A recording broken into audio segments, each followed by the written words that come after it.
Hello, and thanks for joining us at Cherries Red Army. Wherever you are in the world, we hope you're having a fantastic week. And this is episode 3 of Cherries in Focus. And we're going to spend most of this stream doing our Table League Predictor. We do it every year, slightly different this year, because we have got some other topics that we want to discuss. That third kit is out, and a centre midfielder is on his way from Italy to Bournemouth. Do subscribe if you're new around here. Do hit the like button as well. I do want to stress that when you hit that like button, it helps the channel, it helps the video. So do it right now. Do hit the like button.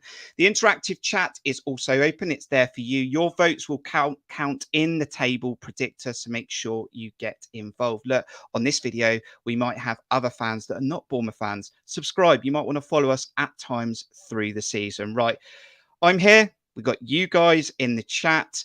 We need to get the team on. Lots to discuss. Hit that like button.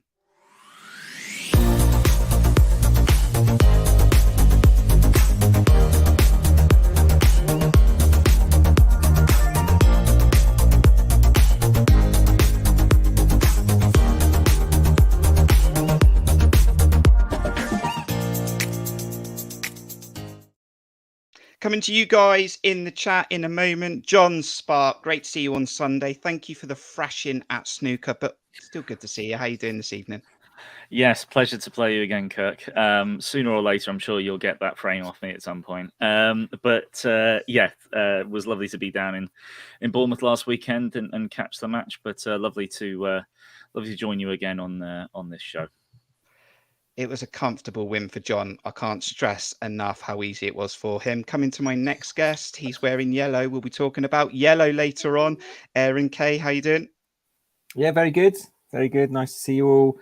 We'll talk about the kit. This is the closest I've got to that one. I thought I might have had the half one, but I couldn't dig it out. So this is as good as it gets at the moment. And finally, Steve Hensman, how are you doing this week? I'm very well, mate. Yeah, loving that new third kit, which we'll get on to talk about. But Aaron's one's just as nice. That's still another classic. But yeah, I've had a good week, birthday week. So yeah, all good. Got this little gem. Where's the footballs? Bravo! Where's the foot? Yeah, I know he needs some footballs. Carrying some footballs. I've noticed as well, if you do this and sort of roll his head down a bit, you can be Iriola, sorry. Hey! I'll get a game right eventually. Fantastic. Love it. Right, he's joined us this evening. Ian Thompson, sorry. How are you? Sammy Nell, hope you're doing well. Mark Cole, we've got Archie. We've got a good evening in there from AFEDN14, Ed, Omid, lots of you in the chat. You want to get involved in the interactive table predictor. Cameron Meach, how you doing? Alan, Sammy's back in there. Mark Singleton, Auntie Skeptic, and Terry as well in the chat. Now, before we get onto that table predictor, we'll also talk about the new midfielder on his way, Castrovilli. Guys, let's just quickly mention Jeff Mostyn. He had an announcement a few days ago. He'll be stepping away from the club. 16 years with AFC Bournemouth. What a journey. Part of our historic rise to the Premier League, Steve.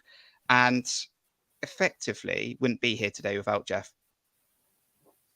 No, we wouldn't. It's a sad time, really, because he has been there throughout this meteoric rise. He saved our club, obviously. That great story of him being asked if he wanted to put money in and his wife saying, no, don't do it. And he just looked at them and go, yes, I'll put the money in. And the rest is history, as I say. So, lovely human being as well. Great guy. I've met him numerous. I've got a funny story about getting lost in Millwall. Lost everybody when I was in Millwall away. And I sort of seemingly found myself on a street corner near the ground, and Jeff pulled up next to me in his Range Rover just to check that I was all right. I was completely pissed, but it was just the sort of things he would do. He's always had time for everybody, Jeff, and it's well, I'm sure everyone's sorry to see him leave. Yes, Aaron, I know he's had a few photos with myself and my boy, and he's been a smile. He's had some good smiley days that night against Bolton, and yeah, he's been great for the club, and obviously working alongside Max as well. And as I said, some really good historic moments for us in the last 10, 15, 16 years. Yeah, it very much feels like the end of an era, really, because it's the end of that last kind of era that we had of as Steve said, that the kind of the rise up through the leagues, from bankrupt Bournemouth to where we are now. And obviously Max has gone, and now Jeff's gone, and obviously Eddie's gone. So it really does feel like the end of an era. And Steve mentioned the nod to Krasner, and that saved our football club. And yeah, I'm sure he's more than reaped the rewards from it, but he put his hand in his pocket when no one else was willing to, and the club was about to be liquidated. There was no question about it. So yeah, and as Steve said, like a gentleman, a brilliant ambassador for the club. I think that was a perfect position for him, just being an ambassador for the football club. No one really knows whether it was his decision to sort of walk away now that he wasn't so involved anymore, or whether I can't imagine he was told to leave, but he's probably just felt that his involvement was minimal now. So time to move on, maybe spend more time with his family, other projects or not. But yeah, it's always difficult when you're so heavily involved to watch others kind of take over and be the main men and be on the periphery, and it's not always easy. So yeah, it probably was a natural conclusion for him. But yeah, forever in his debt, and thank you very much. Sammy says, there really are not enough words to express our thanks to Jeff, and it's a great story that he can tell. Jon, the club's evolving week on week. This is what happens in football. But your sort of summary on Jeff Mostyn? Yeah, it's the end of an era. Really, I think just in all round, when you consider the managers that have been through the club when he's been there, the players that have come and gone, the new fans that have come around, the ones that have left us, he's been through a hell of a lot with this, with this club, with the area. Not a native Bournemouth resident. I believe he's from Manchester originally. And yeah, just took the place to his heart. And I mean, it's you do feel as, and I think us Brits are a little bit sort of against the whole sort of romantic feelings of some places, the idea when someone comes into an area and spends 2 seconds there and goes, oh, feels like home, what a magnificent place. And we all go, yeah, all right, whatever, nice one, mate. But the guy, he put his money where his mouth is, quite literally. And as spoken quite well of by many, the club would not exist if not for Jeff Mostyn, and that is the biggest legacy that he will leave long after he's not involved with the club anymore. And that's what we all have to be thankful for him. Thank you, Jeff. So that came about a few days ago, and we had some news break in the last hour, and it's trusted news, guys, because Mark McAdam has confirmed that a deal has been agreed with Fiorentina for centre midfielder Castrovilli, 12 million with a couple of add-ons. Aaron, everyone's running towards YouTube to have a look at his clips. It's a centre midfielder. We're not quite sure if it's the Lerma replacement, but your immediate reaction, because we are reactive at the moment on this. Well, my immediate reaction was, as you say, to search him up, to look at him. And in the last hour, I've seen that he is a box-to-box midfielder. He's an offensive midfielder who can play on the left. He's actually a tough tackling player who can protect. He's a luxury player. So goodness knows what we're getting, because all those descriptions contradict themselves. But and I've seen some YouTube clips as well where he looks an absolute baller. So yeah, difficult. No, surely not. But I mean, for me, it's obviously an area we need, central midfield. And I think first and foremost, whether he is more offensive or box to box or whatever he is, he's 6'2" and he is a central midfielder. And that word central is key for me, because we need central midfielders.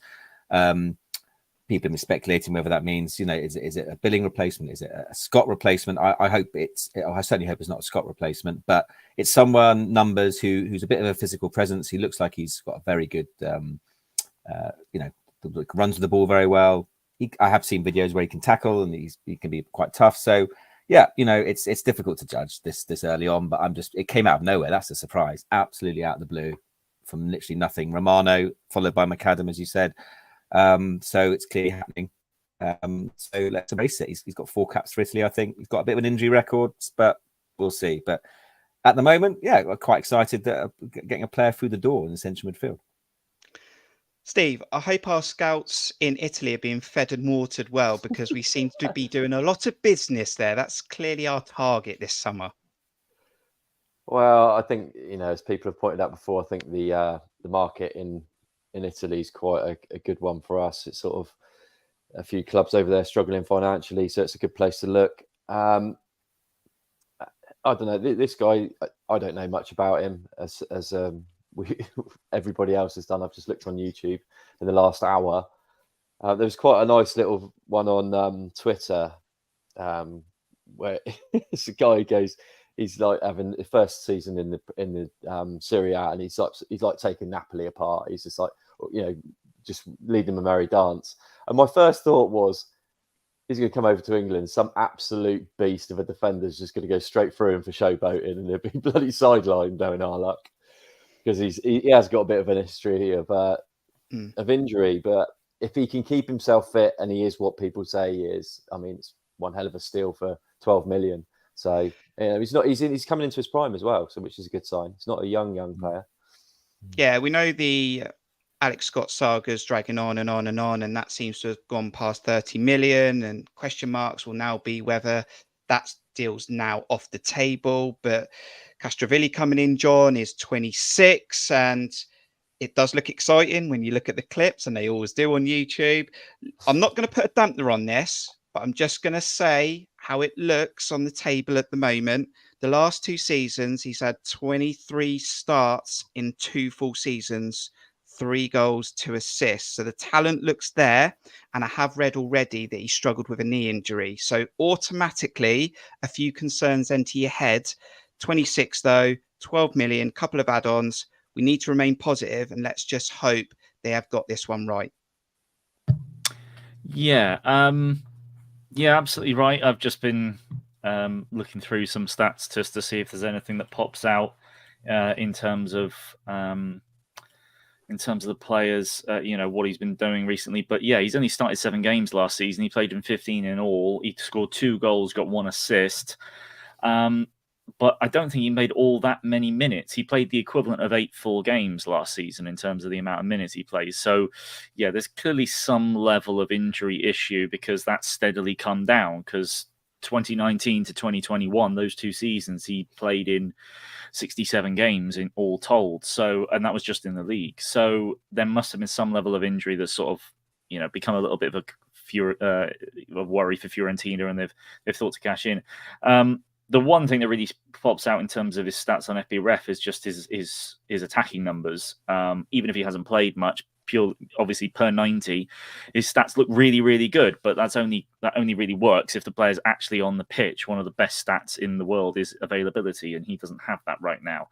The only other thing that stands out a bit was actually his shot creating numbers from defensive actions, which means he's good at high pressing as well. So he's good at winning the ball and turning that into a shot, or turning that into a pass that leads to a shot.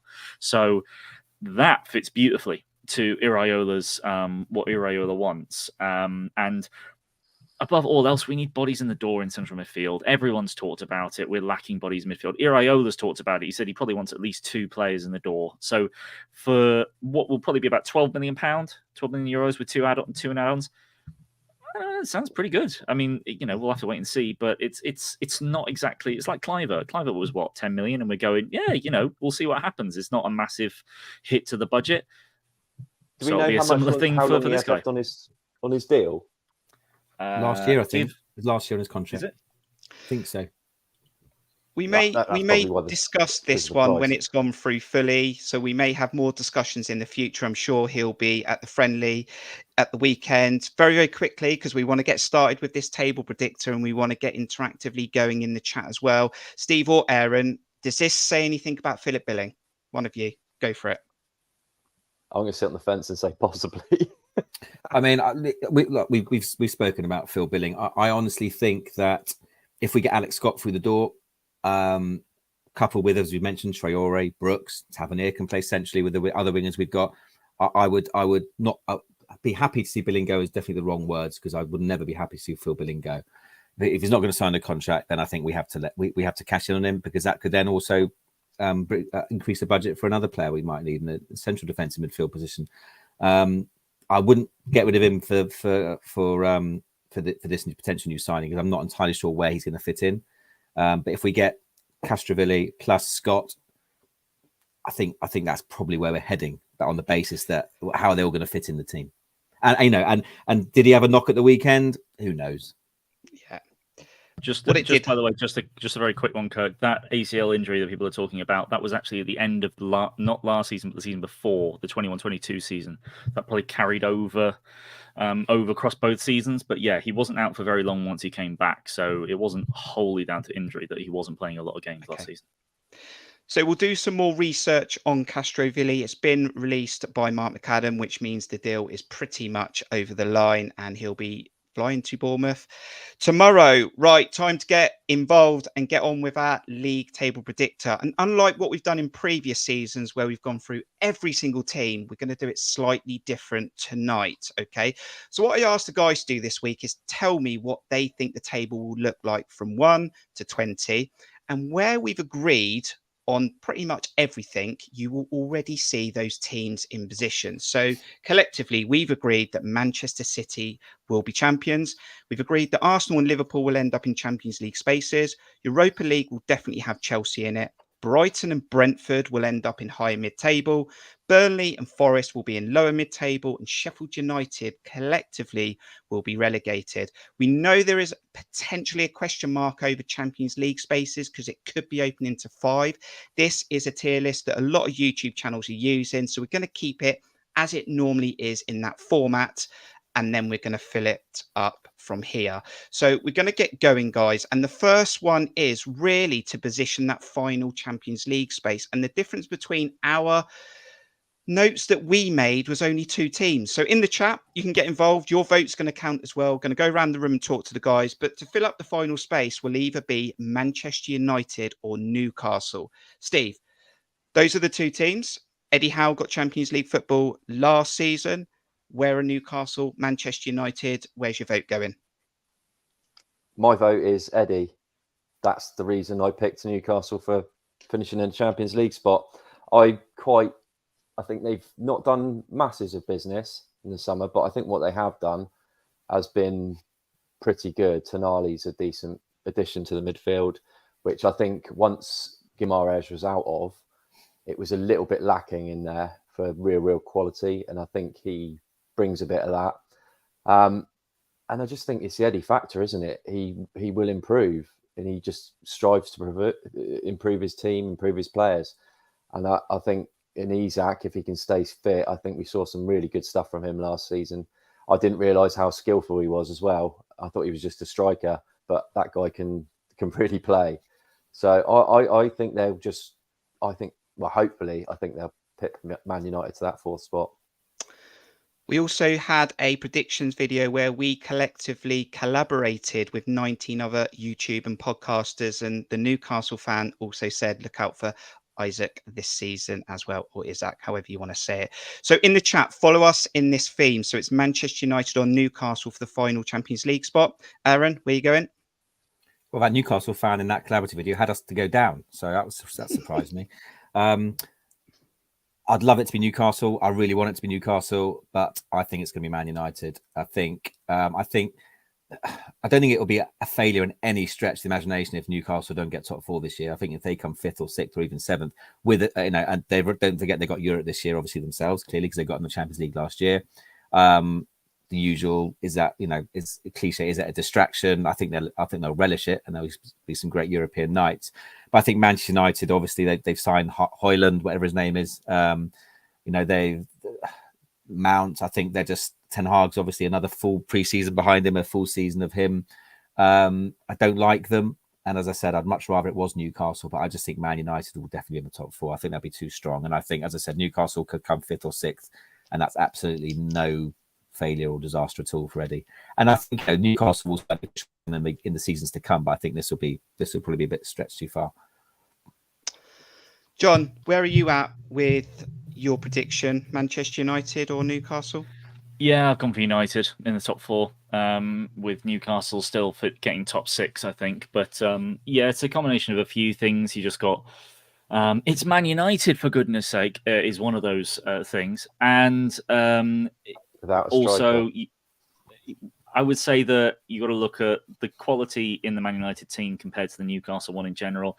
The strength in depth. Newcastle have improved a bit in terms of depth, but we'll see where Tonali gets them. I don't think he's going to be as good. They've massively overspent on him for me, but he'll be okay. He'll add depth.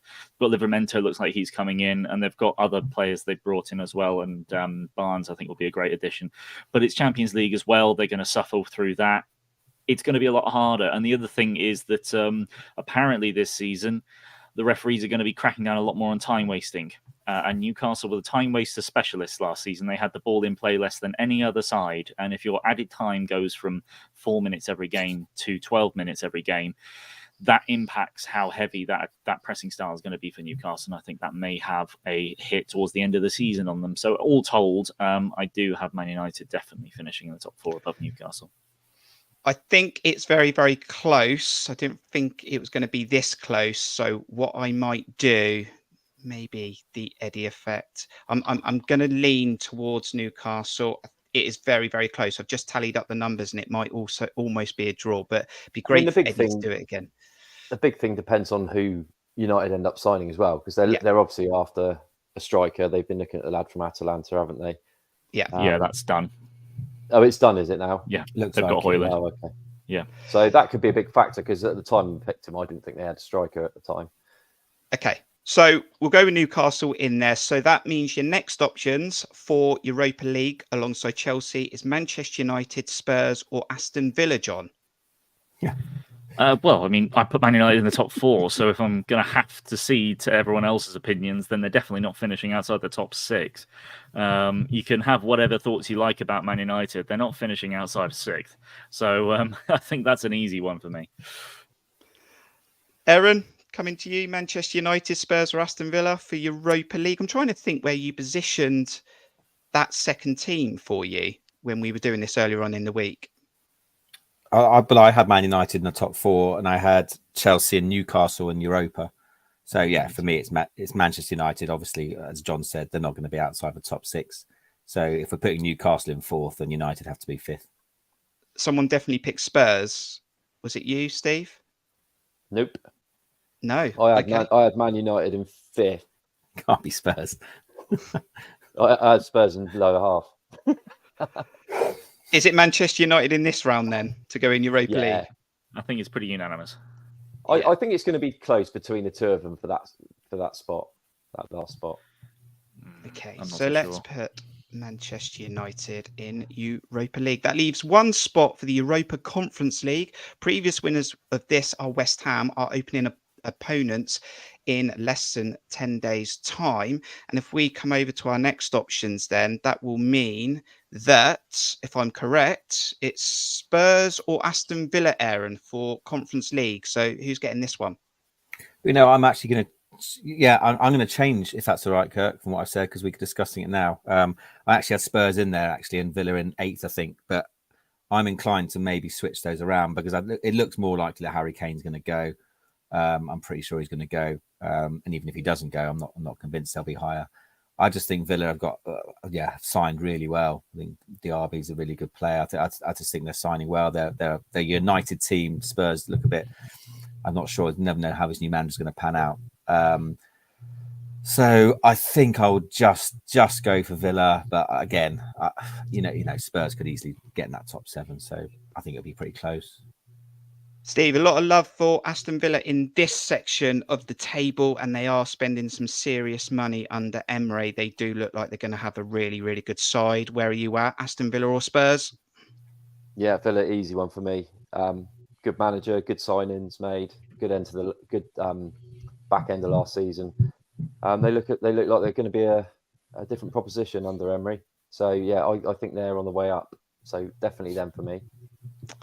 John, you're going to mix it up a little bit? No, I had Villa down 7th. I had Villa down 7th. I think Aaron changing his mind means that this was a unanimous decision anyway. But he just didn't want to look silly. But the one thing I would point out for Villa is keep an eye on Pau Torres versus Tyrone Mings at the back. There was a really good Tifo IRL video that was put out that Mings is such an important player for them. Whenever he's not in the side, they are absolutely rubbish at defending any balls into the box, and no other defender they've got, particularly Pau Torres, who's terrible at it, can deal with high balls into the box. So it's going to be an interesting decision at the back there for them. And if Mings isn't in the game, then maybe put a bit of money on Villa conceding 2 goals. I saw the summer series against Brentford, and they had Mings on a sort of playing left side because he was left-sided. He is the left-sided centre-back, but so is Pau Torres.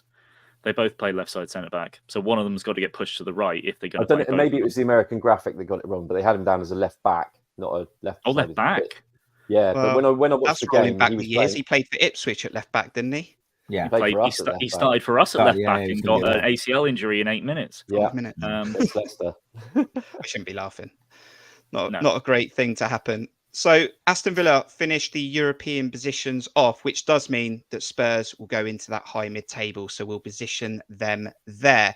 So let's get your thoughts in the chat then on where you think Fulham will finish in the league table. Steve, Fulham, Marco Silva's decided to stay around. I think Mitrovic has gone. I think there are some Saudi clubs looking at Willian. They did very, very good last season. I think it fizzled out at the end, but they had done more than enough in the first half of the season, and they've got a good team. Good team. Well, I've heard a rumor today that Willian's decided to go now. Has he? I don't know if that's been confirmed, but I had a text message from a friend and said that Willian looks like he's going as well. So that could, I don't, it's not been confirmed, obviously, but it's a strong rumor that I've heard. And it's just not looking good for them in that regard, losing so many key players. I did have them in that section, and I think a lot of that has to do with the fact that they kept hold of Marco Silva, and a part of it was to do with Willian as well. But if he turns out he's going, it's difficult. There's not a lot of time before we kick off the season, but I think they'd be okay. I think they've got good enough players within the team. I know Spurs was sniffing around one of their defenders. Can't remember who it was now. Adarabioyo. Adarabioyo, that was it. Yeah. So I mean, if they can. They just don't want to end up having most of their team whipped from underneath them before the season's kicked off. And if they can avoid that, I think they'll be okay. But yeah, I don't know that with Mitrovic going, if they got goals in them. I didn't really see that from Vinicius Junior not Vinicius Junior. What's his name? I think it is Vinicius, just not Junior. It's Vinicius, isn't it? Yeah, just Vinicius. Carlos Vinicius. That's it. He's not quite as potent as Mitrovic or Vinicius Junior for that matter. So I don't know. They're going to be in and around that higher, lower bit, but I put them in the higher bit. We'll go into the chat in a moment, John. Where are you positioning Fulham this season? And I'll have a look to see what the fans are saying in the chat. Fulham could sleepwalk towards the relegation places this season. I really do think they could drop off that much. Last season, their XG against was the worst in the division. But Leno is basically the best keeper in the division in terms of saving a load of those chances. But if they lose Adarabioyo, Tim Ream's not getting any younger. Their midfield's okay, but it is Mitrovic saying that he's not going to play for them anymore. And apparently replacing them with Raul Jimenez, the guy that hasn't seemed to score a goal since he obviously got that horrendous head injury, but he's terrible. So I don't know where they're going to get their goals from. It's lower. I don't think they will go down, but I could see them dropping into the relegation zone at some point this season if things go as badly as they might. But yeah, I think they'll be the lower mid-table. And I know what I'm thinking about, Aaron, because I've got a thought in my head where Bournemouth might finish. So I'm trying to look at the table and think what we got to do to get us in there. So where are you at? Because it does look like the fans are saying that Fulham are going to finish in the lower mid-table. Yeah, this is another close one for me. I think Mitrovic is definitely gone. I know he was saying he's not going to play. Is he? He's not gone. He's just said he's never going to play for Fulham again. Right. He really wants to go to Saudi Arabia. Right. I mean, assuming he goes, and obviously Willian and Solomon, they've lost again to Spurs, who did well for them last year. I don't think they'll be right scrapping for relegation, but I think they will be in that lower bit now. Either might be 13th or 14th, which obviously isn't terrible, but I don't think they're now going to be 8th to 12th. But the only thing is, when I was doing this, I was looking at who's below them, and there's not many teams I can think would rise up from those lower sections above them. Maybe one or couple I can think of. So I'm quite happy to put them in that lower mid, but the top of that lower mid. I mean, we're not doing this in order anyway, are we? But the top of the lower mid, I guess. Yeah, I'd say. We're not doing it in specific positions. It's just in that bracket of the league. So Fulham are going into the lower mid-table. That would leave Luton, West Ham, Crystal Palace, Everton, Wolves and Bournemouth left to finish. And I think, guys, we should just have a little break from that. So we've done well to get to that point. It hasn't taken us long, actually. So that's where we're up to with the league table. And we do like to have a little bit of fun in Cherries in Focus. So let's go with a little quiz. Although I'm the quiz master this week, guys, not Steve. Steve did a good quiz a few weeks ago, but it's my turn to do a quiz. You can get involved in the chat. We'll get back to the league predictor in a moment. And all we're going to do today, John, Aaron, Steve, is I'm just going to try and see if you can remember what happened last season in the Premier League. So all of these questions, 6 questions coming your way, a couple of bonus questions to get some extra points. And it's based on last season's Premier League. So it's not just Bournemouth, variety going round. All right, guys. So bit of quick fire here. Get involved in the chat. Also tally your own numbers up in the chat and we'll get a total score from you as well. So the first question, I'll come to you first, John, for your answer. But the first question is, which team scored the most goals last season in the Premier League? I would assume that's Man City. I can't imagine it would have been anyone else. Aaron? It seems a bit obvious, doesn't it? I don't know if I'm not sure you'd ask that question. On the basis that I'm just disagree. I think it might be too obvious. I'll go for Arsenal. Aaron's gone for Arsenal. John's gone for Manchester City. Steve, who are you going for? I'm going for Erling Haaland. He scored the most goals. Good point. It's got to be City, surely. He scored more than half the teams at the bottom of the league on his own. So Manchester City for Steve. And for a bonus point, guys, the closest person to that total goals scored as a team, Steve, what's your total number? Oh, sorry. We've got to guess how many they scored. Yeah, the closest to it gets an extra point. God, blimey. Just league? Yes, just Premier League. 89. 89 for Steve. How did you say exactly what I was going to give? I'm a mind reader. Aaron? Yep. 90. 90. And John? That was John's next guess. 88. 88.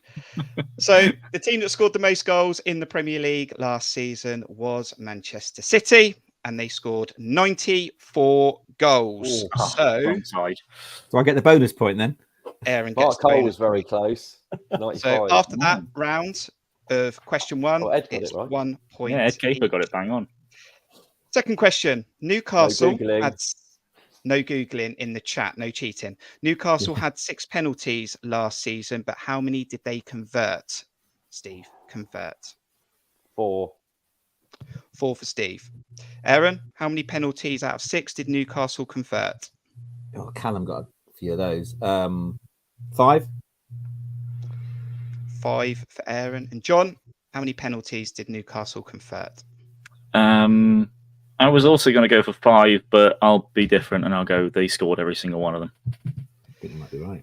Rob's gone for 5. Mark Singleton's gone for 5. We've got Chris for 7. There was only 6 penalties, but going for the total number there. They have to take one twice. 5. And Mark Davis is 6. And Newcastle converted every single penalty this season. You said 6, didn't you, John? I did. You did. Okay, so John takes the lead. Question 3. How many clean sheets did Bournemouth achieve last season, Aaron? How many clean sheets did Bournemouth achieve last season? 7.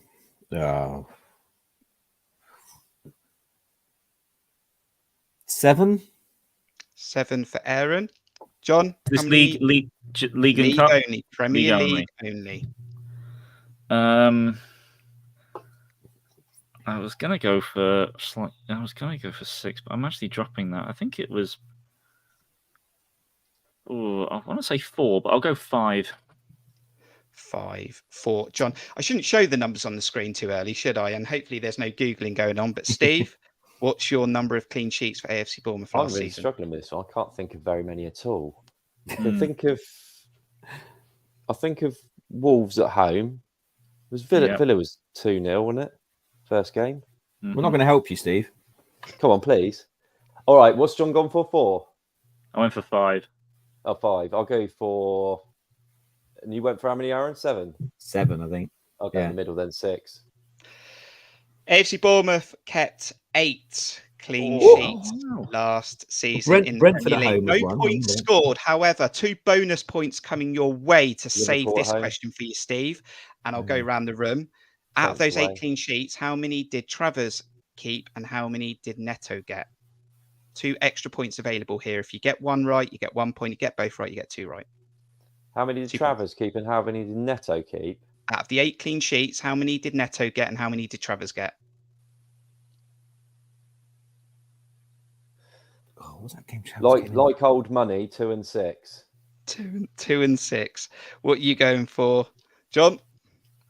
7 and 1. 7 and 1.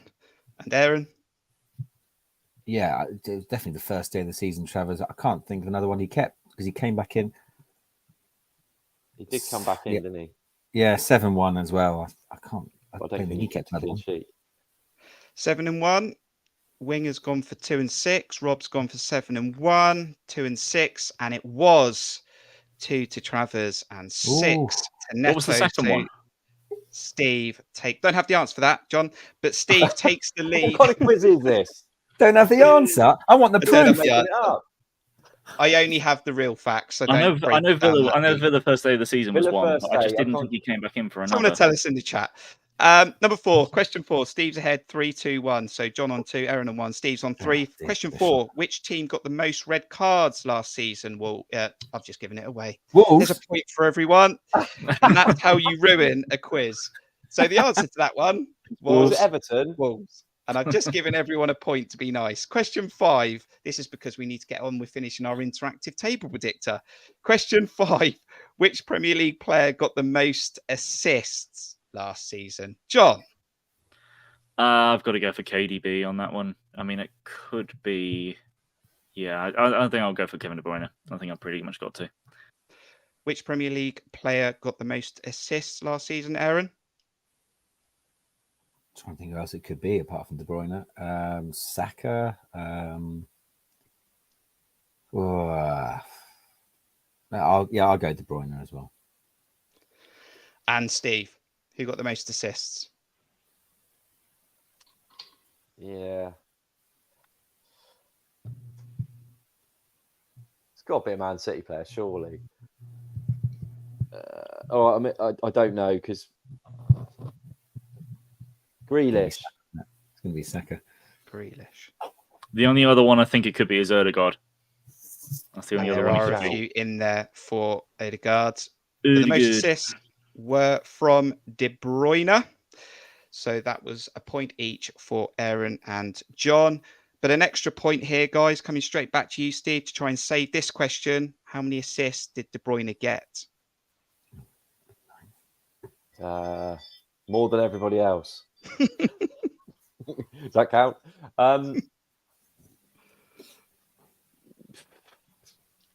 14. 14. Higher or lower, Aaron, on 14? Higher.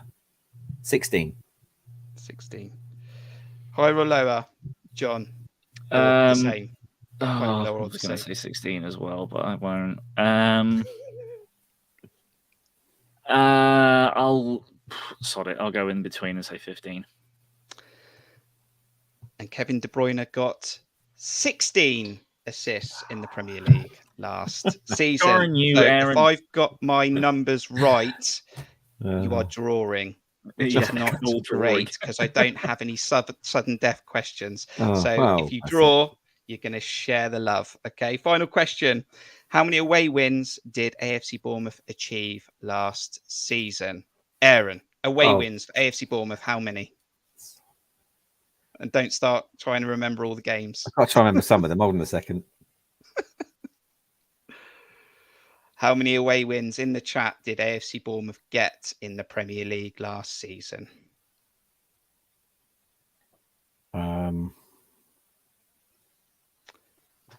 You meditating? Wasn't as many as it wasn't that many, was it? I can think of 4, but it must be more than that. Okay. I'm going to miss one out. So 5. I'm going to go for 5. 5. How many away wins did AFC Bournemouth get last season, John? And you're not looking at my screen, so I'm slightly anxious. No, I'm just Stop cheating.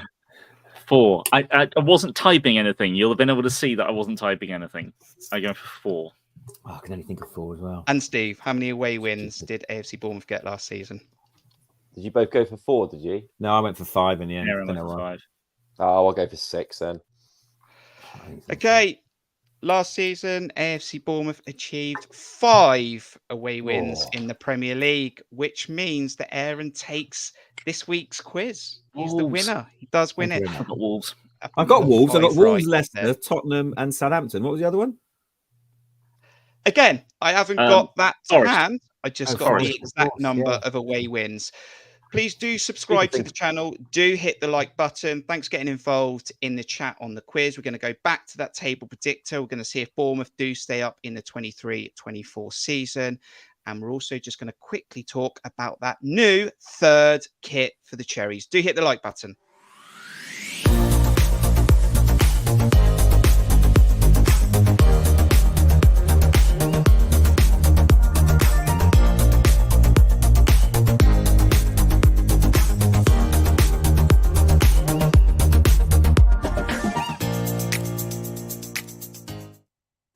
Well done to Aaron for winning the quiz this week on episode 3. And AFC Bournemouth finally released the final kit that we'll be playing in this season.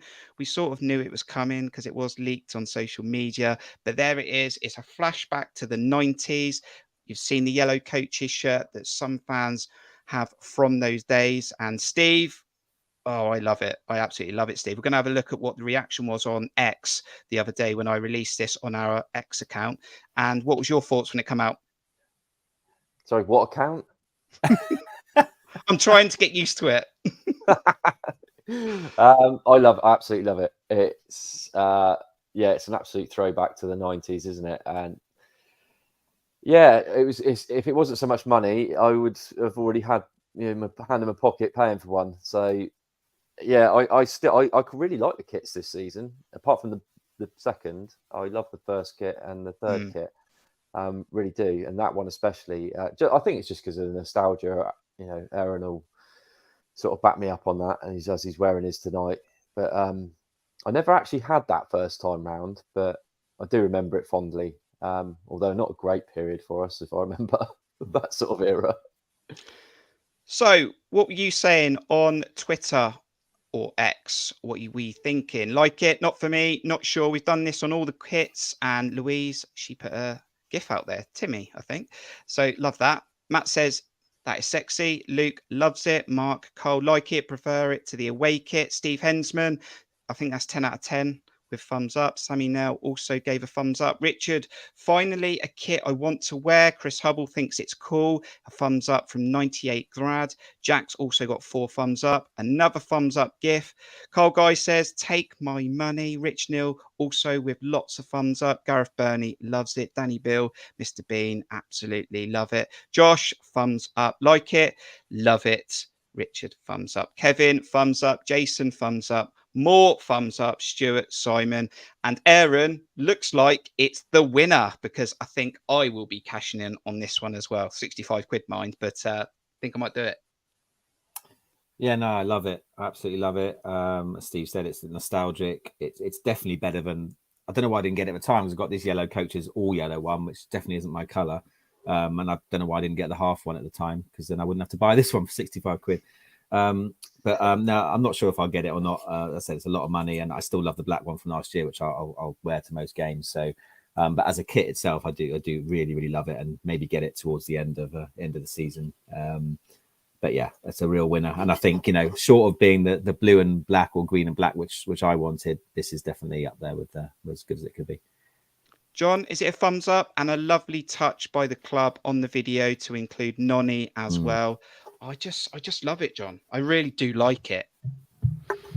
Yeah, it's I think the reaction online has certainly been a little bit more mixed than just the people giving unanimous praise to our post.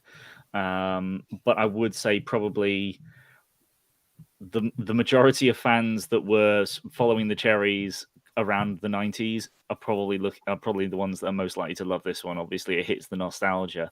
But me, who wasn't following the Cherries back then, I gotta say I love it as well. I think it's a really sleek number. I think they've done well to. And it's something that's been a bit of a theme of Bournemouth kits recently, is that when there's more than one colour, they're not happy to just put a line in between it and call it a day. There's a little bit of melding. It looks kind of like it's got a sort of I say dated feel to it, as in like because it looks a bit like they're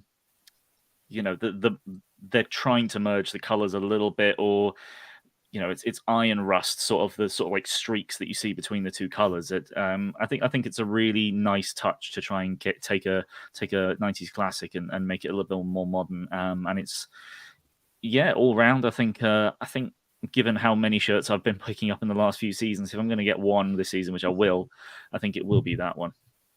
I like what they've done with the collar as well. Because it's not actually a collar, is it? But it looks like it could. You see, like Aaron's one.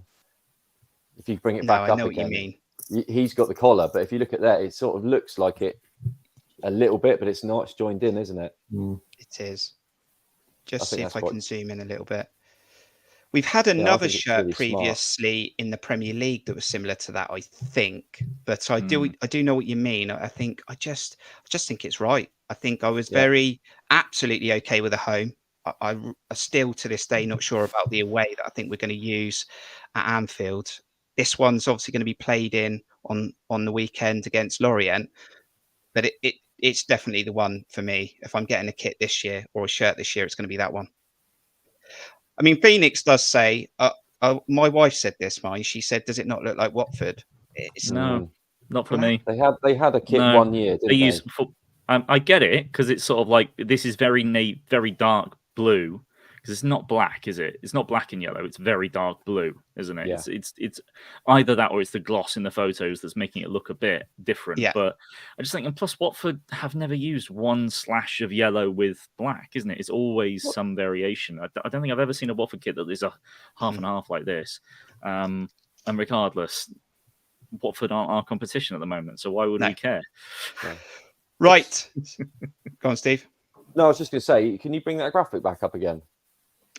What's the kit there? What's the kit they're wearing in the background? The old picture. That one. That's Neil Young, isn't it? Is it Neil Young? Yeah. It's not actually the Yellow Coaches one, is it? No, it's Seaward. Is it Sea? Yeah. Seaward. Same kit. Interesting. Sorry, I thought it was the Yellow Coaches one. Sorry. It did. It went over a different one that had the Yellow Coaches. They have two different sponsors on it. Yeah, it did have different sponsors. Okay. Don't remember that. So that third kit is out and we're getting closer to opening day against West Ham. And we need to return to the league table predictor, which will include West Ham. But the next team on the list, guys, and we need to put the banner up on the screen for the chat. Where do you think Luton Town will finish this season? Steve, where do you think Luton Town will finish this season? Hang on. I can't remember now. I think I had them just staying up. And someone did. It was me, I think. And reason being, I just like an underdog story. And they've just signed our most potent Premier League weapon ever. So they'll be fine. King 8. Yeah, Aaron. I don't know. It's a bit of a... Yeah. It's so easy. I mean, in the prediction video that's currently on the channel where I collaborated with 19 other YouTube and podcasters, I put Luton Town in the bottom 3 because I think it's very easy to do. That's what happened to us when we first came up. I'm not sure how expressive they're going to be in the market. Like Steve said, I think Josh King's on his way to Luton. I think if they play with heart and just have a go, they might do it. If they try and overthink it and try and tactically get a result against some teams. They've got nothing to lose, have they? Everyone thinks they're going down. Yeah. So, Aaron, Luton Town, are they staying up or are they going down? No, I don't think they're going to stay up. I don't think they will get battered every week by any stretch. I think they'll surprise a few teams. They'll win quite a few games at home for me, but I think it's the consistency, the ruthlessness of the league. I just think that they won't have enough. I mean, I'm basing it on just who I think will go down, and who I think will probably just have too much to go down. So based on that, I have put them as relegated. I don't think they'll come bottom. I think they might even come third from bottom, but they won't be far adrift. But I think they'll go down. Jon, this is going to be close again. I'm just looking in the chat. Sammy has gone for 17th. AFC Bournemouth Germany relegated. 16th from Chris, 19th. So that's drawing the vote at the moment. Then it's 19th. That's just confirming. So that's still a draw. I think Mark would like them to stay up. Mark, but do you think they're going to stay up? I think we'd like them to stay up, but are they going to stay up? Come on, Mark, put where you think they're actually going to finish. Jon, it's a draw at the moment. So Wing has also got them going down. Okay. So Luton currently just falling into that relegation zone. So what's your vote?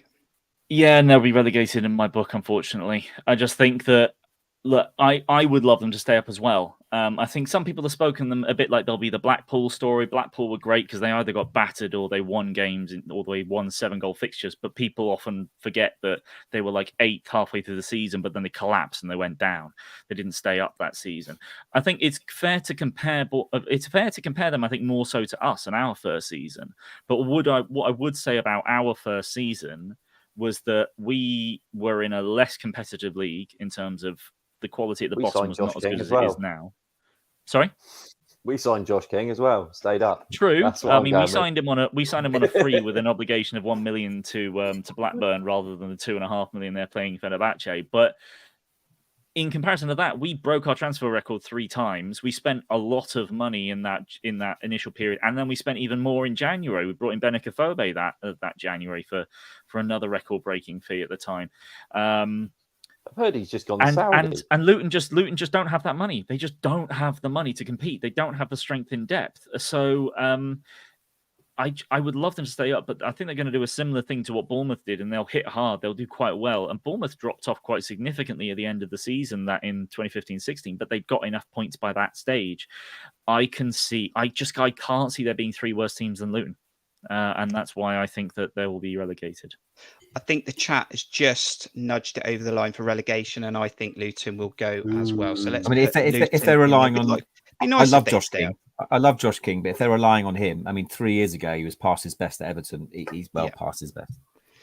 Next team in the list, then, as we rattle through this tier list, can Bournemouth stay up in the 23-24 season? Aaron, Crystal Palace under Roy Hodgson again. Sahar's gone to Turkey.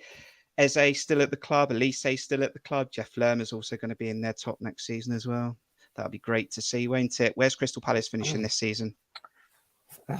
Palace are a funny team. They won't be anywhere near relegation, but they've obviously lost Zaha, who's been their talisman for donkey's years. There's rumours of Elise or Eze, I don't know which one, going. Elise to Man City. Elise going. They obviously signed Jeff, but I'm just not convinced by them. I still hold it that Jeff made a really strange move by going there. You know, as I said, they lost Zaha, they could lose Elise. They've got an aging sort of some of their players are a bit aging.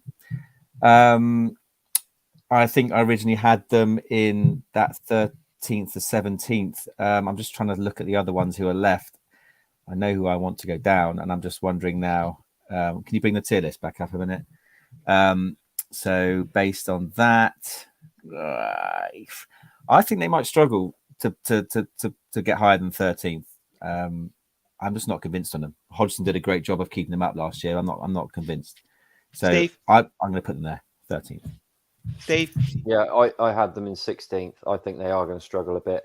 But I think it is pivotal whether they keep their star players. They've already lost one. If they lose Elise and or Eze, because I find it hard to believe that no one's come in for him, or even been sniffing around. So if they can keep those 2, they should be fine. But I look around the rest of the team, and I already know what Jeff's about, but the rest of it doesn't really overwhelm me with any sort of excitement in what they've got. So I'm going to go lower mid. It does look like it's going to be lower mid looking at the votes from the chat, Jon, but I can't remember where you placed Crystal Palace in your prediction. I had them 12th because it's Palace, and that's just what they do. They just finish 11th or 12th. That's just, doesn't matter what they sign, doesn't matter who they have, they just finish 11th or 12th. Apart from those couple of seasons, they finish 14th. But generally, they just sit in the same spot and they don't do anything all season, or they, like last season, they dropped away a bit and then they smash back up the table, and Roy Hodgson makes them look like prime Barcelona to some people. Yeah, I just don't know what's going to happen with Palace this season. The Palace season that I was on Beat the Drop with last season is not very pleased with how things are going this pre-season. And I think a lot of fans are sort of going, is Palace going to be any good this year? But yeah, I think 13 to 17 is fine. They'll be all right. They won't be going down for certain.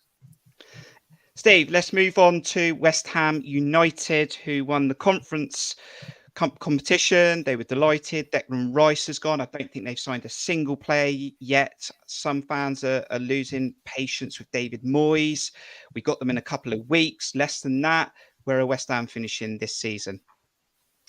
I got them in the lower mid-table section. I think they are going to be. I just think they're going to tread water again. I think Declan Rice is a big miss for them, obviously. But there's a weird part of me, and I spoke to you about this before, that because 95% of that team, I mean, they haven't bought anyone, so 95% of that team is identical to it was last season, and they did okay in cup competitions. They were all right in the league eventually. I just think they'll be roughly round about where they'll be again, same sort of position. I mean, it's all dependent on what turns up in the transfer window, isn't it? But they've got, I think everyone's going to try and hold them to ransom because of the money they've got. I'll come to John actually next, Aaron. The chat seem to be voting for West Ham to be higher mid-table. Yeah, and I think if you look at what we've got left, there's 2 spots left for the higher mid-table, and given that there is Everton, West Ham, Wolves, Bournemouth, I know at least 2 of those sides aren't going to be finishing in upper mid-table, which means West Ham kind of have to go there by default for me. But West Ham haven't signed a single player yet, and they have lost their best player in Rice. So I can understand there being a little bit of trepidation on them. But I think things started to click a bit towards the end of last season. Moyes stopped trying to get them all passy and tippy-tappy and went to just hoofing it long, and it all kind of works for them because they've got the players to do it. I mean, we know enough. We got smashed 2-0 and 4-0 by them. They're pretty darn good if they just click. And they'll sign a couple of players and they'll just hover around mid-table. I don't think they're going to threaten Europe at all, but I don't think they're going to have quite as bad a season as they did last year. And really, the stats showed they shouldn't quite have been as low down as they were. But, they'll be mid-table. Aaron, I'm going to stick West Ham in higher mid-table. They won't win on opening day, but I think they will do enough in the season to finish there. But your thoughts on West Ham, and then we move on to the final 3. Yeah, look, I concur with John. I think by default they have to go there based on who's left. What this has proved to me is when you look at Brighton, they've lost McAllister. They're looking to use Caicedo. You look at Brentford without Tony. You look at West Ham without Rice. Look at Fulham without Mitrovic. Most of these teams, Palace without Zaha, Elise, most of these teams are going to be weaker than last year, or on the face of it, weaker. So we can't put them all in the lower mid-table, but it goes to show how we could really compete with that group because a lot of them on paper seem to be weaker. So in the chat, 3 teams are left. You've got Everton, Wolverhampton Wanderers and AFC Bournemouth. 1 spot in high mid-table, 1 spot in low mid-table and 1 final relegation to the Championship. Gonna mix it up here, guys. Gonna mix it up. Let's go for AFC Bournemouth. Where do you think AFC Bournemouth will finish, Aaron? If we bring in who I think we are going to bring in, I think we will do some business, whether it's in time for the beginning of the season or not, I don't know, on top of obviously the player we brought in today or tomorrow. I'm going to be, and again, based on who's left in the division, based on the thing, I'm going to go for that 12th spot. I don't think we're going to be top half of the table. My worry is if we don't do certain bits of business, we could be really struggling. And I'm still not convinced we're going to be in that 8th to 12th. I'll be delighted with 13th or 14th now. Snap your hand off for it. But I'm just, based on the other 2 teams left, I think we're going to finish higher than them. So unless we move someone else around now, but I'm not. I hope I'm not being too optimistic because I'm not 100% convinced we're going to be completely comfortable. Steve, you're wearing Andoni's shirt. So you're hoping that AFC Bournemouth can play very well this season. Where are we finishing at the end of 38 games? I'm going to get lambasted for being negative now. But you're probably right. It's not that I'm being negative. I think we'll be fine. But I have got us in that lower mid-table section. The reason being, this is a big transition for us this season. With an unproven manager, we got a really, really tough start to the season. And if things don't click straight away, which, the chances are they're not going to click immediately, we could find ourselves in a really tricky spot, come the first 2 months out of the way. I'm sure it won't pan out like that. We will pick up points we don't expect to. But equally, I don't think I just struggling to see us being as optimistic as everyone else thinks we will be. I think we'll be fine. I think we'll be a slight improvement on last season. So I had us in sort of 14th. Yeah, John, I've gone for 12th, but in the chat, it looks like it's being dominated by lower mid-table. We need to do a little bit more business in the window. Ooh, fair deal of 12, fair set of 12ths there for me. Yeah, that you were scrolling through. But here's the thing: is that because things have changed to what my prediction was, because I had Palace in the upper mid-table, so our team has got to replace them. And if you look at the 3 that are left, it's got to be. I would ask Stephen, Aaron, do you think that Bournemouth are going to finish lower than Everton or Wolves? And I would say, I agree with you, John. No. I just based on what I did. No, me too, Steve. I also had Bournemouth in the 13th to 17th. So did I, actually, yeah. So Kirk has ignored the unanimous decision. Kirk has ignored the unanimous decision. Unless you want to take one of those teams in now and swap them with us, because I'm looking at them and I'm not sure who I would swap. Yeah. Look, just what's there at the moment. It's up on the table for equally, me. If everything goes right, we could well be there. If everything clicks straight away and we do get off to a good start, and we've got a lot of those big teams out of the way quite early on, we could see ourselves. The fact is, as I mentioned before, Brighton, Spurs, and Brentford are going to be well ahead of the others, and then us, West Ham, could easily be mixed up with all the other teams below us. I think it's match for muchness. Yeah. And the fact is, I'm not swapping Bournemouth out of high mid-table for another team. So it's locked in. It's on our other video as well, which you can check out after this stream. And Bournemouth are in higher mid-table. But I agree with you guys. There's still work to do at certain positions, full back, right back we're talking about. So let's see. That leaves then in the chat one final question. Who will be relegated, Everton or Wolves? Everton or Wolves. And this was also spread around in that prediction video where we were talking in that previous video with those collaborations. And Steve, Everton are adding something, doing something different than they did last season. They are actually adding, well, they've got Danjuma through. I'm not sure if they've confirmed the other striker yet. I heard today that might be off the table now, but they are trying. Wolves are really not able to get anyone through the door for whatever reason. We spoke about this last week, I think, when we were talking about Alex Scott, and I think Wolves are doomed. I think they're going down. Yeah, and because I had a little bit of a sort of soft spot for Luton and wanted them to stay up, I had both of these to go down to be in my predictions. If I had to pick one, it's got to be Wolves, purely because they've had so many outgoings. They don't score goals anyway. They've got rid of Jimenez, who I know wasn't really scoring any goals, but he was literally their only focal point. I've heard Podence might be out the door as well now. They can't seem to bring anyone in. Even we've got higher chance of we're nicking people off them, or sort of they're just not coming in with the bids. So they've obviously got massive problems financially. It just doesn't look very good for them, does it? So if I go to pick one, it's got to be Wolves.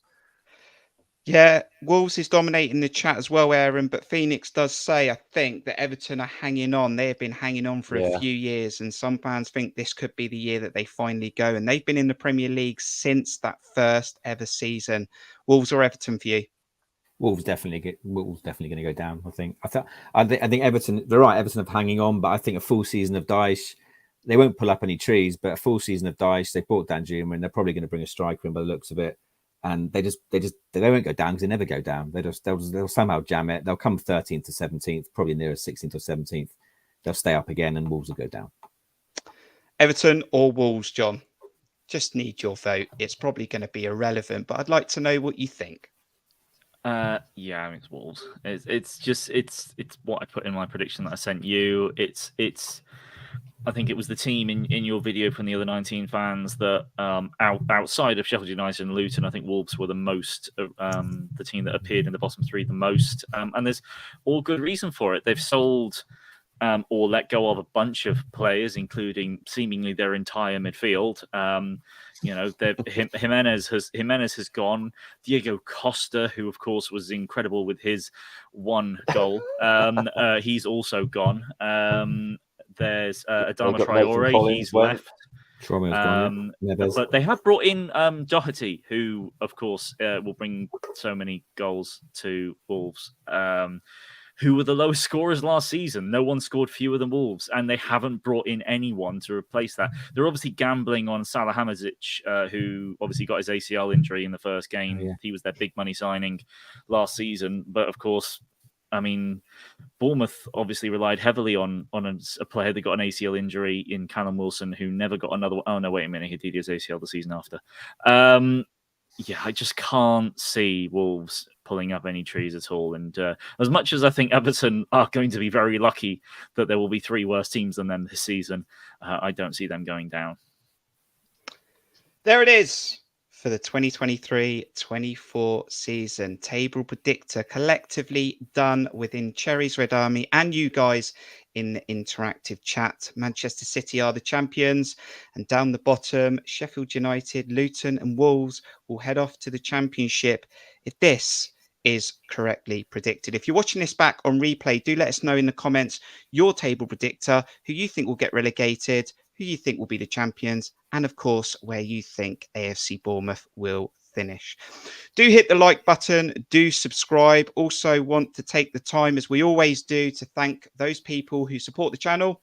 Donate, monthly members. You can become a member or donate at buymeacoffee.com/Cherries Red Army. Do head off into the description, or you don't have to do that. You can just hit the like button, help this video grow, and we will be very, very appreciated to that. Look, we slightly overrun on this stream. We knew we had lots to talk about. The new signing coming in was unexpected. But Steve, next Thursday, we will be talking about opening day West Ham. So summary on Cherries Red Army, episode 3, and looking forward now, very, very close to that first game. Yeah, it's getting ever more exciting, isn't it? And I'm sure there's going to be, like we've been saying every week, stories are floating around X, as I've now got to call it. But that Aaron will be updating us with every 5 seconds. So yeah, it's going to be a busy week, I'm sure. Well, I've got it paid for. That's what I get paid for. Yeah. I barely get any work done sometimes because my. Do we have to do that like X Factor every time we say it? X. X. Aaron, only if you're employed by the company, Steve. So don't worry about it. Or you're a West Ham fan, maybe. Aaron, great to catch up with you very soon for that opening day and summarise episode 3. And looking forward to maybe speaking again next week. Yeah, look forward to speaking to everyone. Summarise episode 3. I won the quiz. I'm the champion. Good night. Thank you very much. He did, John. Just like you won snooker, we've already spoken about that. I need to improve. I need to get some snooker lessons. John, great to have you on again, but we'll get into the serious conversations. There'll be no more pre-season games come next Thursday, and we'll be having a look at what potential side will walk out to Dean Court to take on West Ham. Yes, we'll have West Ham to look forward to, and we'll also most likely touch on the Lorient game as well. And of course, let's not forget that if we lose that game, we're definitely relegated. And if we win that game, we're definitely in Europe. Above all else, that is what you must remember from that Lorient game. So please look forward to that 5 o'clock kickoff. Not 3 o'clock, 5 o'clock. Fantastic. Thank you for checking out this video. If you've watched it back on replay, wherever you are in the world, thank you to all the fans that got involved in the interactive chat. It was a very, very constructive and busy chat this evening. Do subscribe to the channel. We are well on our way to 2,000 subscribers. So keep sharing the content and do keep getting friends and fans on board and subscribing and hitting the like button. And we will be catching up with you next week, hopefully next Thursday, where we'll be talking about opening day against West Ham. But in episode 3, we found out that AFC Bournemouth will still be a Premier League side if you believe what our predictions are telling you. Look after yourself for the rest of the week. From me, John, Aaron, and Steve. We'll see you on the next one. Up, Cherries. Up, Bravo! Cherries.